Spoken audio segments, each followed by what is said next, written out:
भारत के शेयर बाजार में इतिहास के सबसे बड़े माने जा रहे घोटाले का खुलासा हुआ है। अमेरिकी हाई फ्रीक्वेंसी ट्रेडिंग फर्म्स जे स्ट्रीट पर जो आरोप लगे थे वो शायद अभी सिर्फ एक झलक भर है।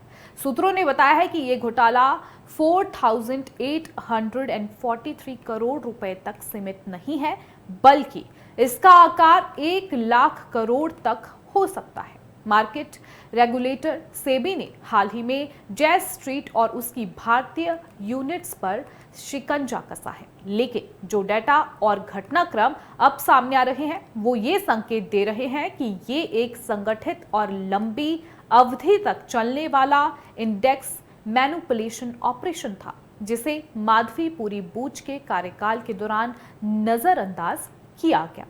ऐसे में सबसे बड़ा सवाल यह है कि जे स्ट्रीट घोटाले का ये मामला क्या है। अब इसके बारे में आपको बताएंगे। तो बता दें कि जे स्ट्रीट पर आरोप है कि उसने भारतीय बाजार में डेरिवेटिव्स के जरिए भारी स्तर पर मैनिपुलेशन किया। सेबी की 105 पेज की रिपोर्ट के मुताबिक जेन ने सुबह के समय निफ्टी बैंक के शेयरों को कैश और फ्यूचर्स मार्केट में खरीद कर इंडेक्स को आर्टिफिशियल रूप से ऊपर उठाया और दूसरी ओर बड़े पैमाने पर इंडेक्स ऑप्शंस में शॉर्ट पोजीशन बना ली। बाद में दिन के अंत में इन ट्रेड्स को उलटकर भारी मुनाफा कमाया गया। सेबी ने 4,843 करोड़ रुपए की संपत्ति जब्त की है, लेकिन सूत्रों का कहना है कि यह आंकड़ा पूरी मैनिपुलेटिव गतिविधि का सिर्फ एक हिस्सा है और वास्तविक मुनाफा 1 लाख करोड़ रुपए तक पहुंच सकता है। आपको बता दें कि जांच के घेरे में 4 नहीं बल्कि 7 से 8 कंपनियां हैं। जी हां, शुरुआती जांच में 4 कंपनियों का नाम सामने आया था जो जे स्ट्रीट से जुड़ी थी, लेकिन सूत्रों के अनुसार 3 से 4 और कंपनियां भी इस नेटवर्क का हिस्सा थी जो अब जांच के दायरे में है। ये एक मल्टी लेयर स्ट्रक्चर था जहां अलग अलग संस्थाओं के जरिए पोजीशन बनाई गई और शेयर बाजार को प्रभावित किया गया। वहीं माधवीपुरी बूच के कार्यकाल पर सवाल उठ रहे हैं। इस मामले का सबसे बड़ा पहलू ये है कि सेबी के पूर्व चेयरपर्सन माधवीपुरी बूच के कार्यकाल के दौरान ऐसी कई संदिग्ध एक्टिविटीज के बावजूद कोई ठोस कार्रवाई नहीं हुई। वहीं सूत्रों के मुताबिक जनवरी 2024 से लेकर पूरे साल में डेरिवेटिव्स मार्केट में कई बार तीव्र उतार चढ़ाव देखने को मिले।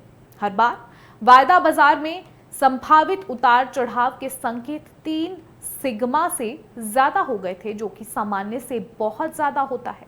यह संकेत देता है कि यह कोई निवेश आधारित गतिविधि नहीं बल्कि पहले से प्लान किया हुआ मैनिपुलेशन था। सूत्रों के मुताबिक एनएसई ने जनवरी 2024 से ही सेबी को कई असामान्य गतिविधियों की सूचना देना शुरू कर दिया था। हालांकि सेबी की तरफ से कोई ठोस एक्शन जो है नहीं लिया गया। यहां तक कि 17 दिसंबर 2024 को मंगलवार गैर एक्सपायरी दिन पर भी निफ्टी 50 में 350 पॉइंट्स की तेजी और 4 में 11% से 19% की छलांग देखी गई। इसे सेबी ने अपनी रिपोर्ट में पहला मिड वीक मैनिपुलेशन केस माना। ऐसे में अगला सवाल यह है कि क्या इस पूरे मामले में खुद माधवीपुरी बूच में शामिल थी।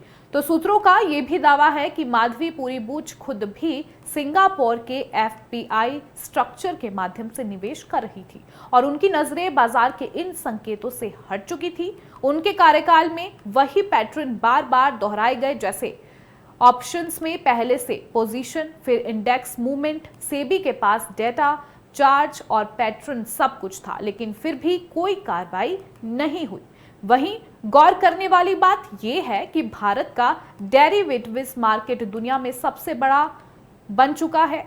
फ्यूचर्स इंडस्ट्री एसोसिएशन के अनुसार अप्रैल 2024 में दुनिया के कुल 7.3 बिलियन इक्विटी डेरिवेटिव्स ट्रेड्स में 60% भारत में हुए। इस तेजी से बढ़ते बाजार में नियमों की सख्ती बेहद जरूरी है। शायद यही कारण है कि सेबी के नए चेयरमैन तुहिन कांता पांडे ने अपनी प्राथमिकता में डेरिवेटिव्स ट्रेडिंग पर निगरानी बढ़ाने की बात कही है। ऐसे में आखिरी सवाल यह है कि अब इस मामले में आगे क्या होगा। तो बता दें कि जे स्ट्रीट घोटाले की परतें अब धीरे धीरे खुल रही हैं और ये स्पष्ट हो रहा है कि ये मामला केवल एक कंपनी तक सीमित नहीं था। सेबी को अब पूरे नेटवर्क की जांच करनी होगी। पूर्व कार्यकाल की भूमिका की भी निष्पक्ष जांच जरूरी है और सबसे महत्वपूर्ण डेरिवेटिव्स मार्केट में पारदर्शिता यानी ट्रांसपेरेंसी और जवाबदेही बढ़ानी होगी।